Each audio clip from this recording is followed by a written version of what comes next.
Welcome, linguistic detectives. Today, we plunge into the matrix of the Japanese writing system.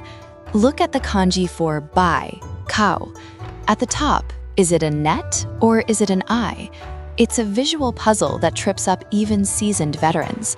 Let's decode this conflict together. If you think it's an eye sitting on top of some shells, congratulations, you've fallen into the logic trap.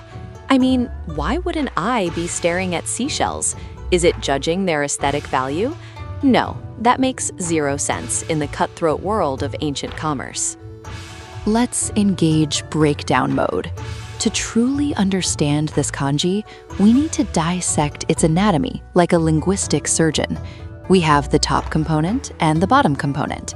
And trust me, the top one is wearing a clever disguise.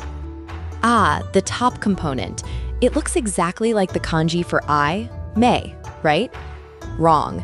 It's actually a squished, mutated version of the radical for net, long. Think of it as a net that went on a very aggressive diet to fit into the box. Over centuries of lazy handwriting, calligraphic evolution, the image of a spreading net gradually morphed into a neat little box trap. It's like turning a sprawling fishing net into a tight little Tupperware container for easy storage. Now for the bottom part, the trusty kai radical. While today it means shellfish, in ancient China, cowrie shells were the original Bitcoin. They were hard to counterfeit and easy to carry. So whenever you see this radical, think cold, hard cash. So we have a net on top and money on the bottom. Net plus money equals acquisition. You are throwing a net over the cash. It's an aggressive, almost predatory way to look at commerce, isn't it? Very Wall Street.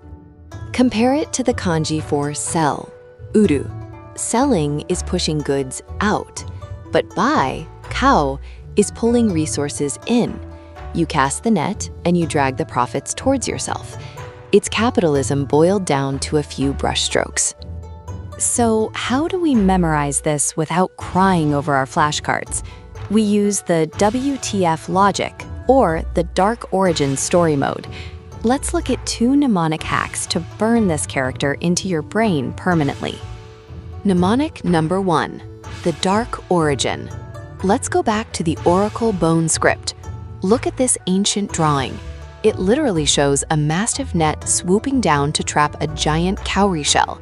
It's like a prehistoric claw machine game. Notice the vibe here. This isn't a casual Sunday stroll at the mall.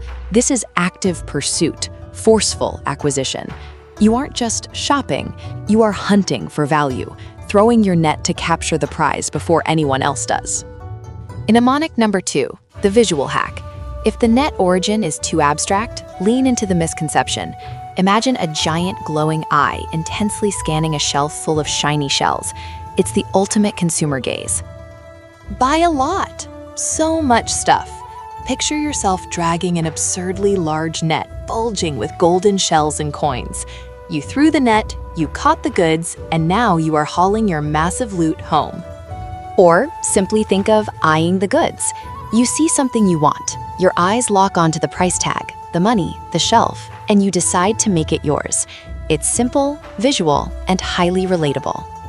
Now let's look at how this kanji behaves in the wild. Consider the idiom urami o kau, literally to buy resentment. You don't just get hated, you actively take actions that pull that hatred in like a net. You earned it. There's a darker undertone here. The net over the money implies managed wealth, control, or even trapping someone financially. It's the puppet master pulling strings with cash. Buying isn't just an exchange, it's an exercise of power. Let's bring it back to JLPT reality.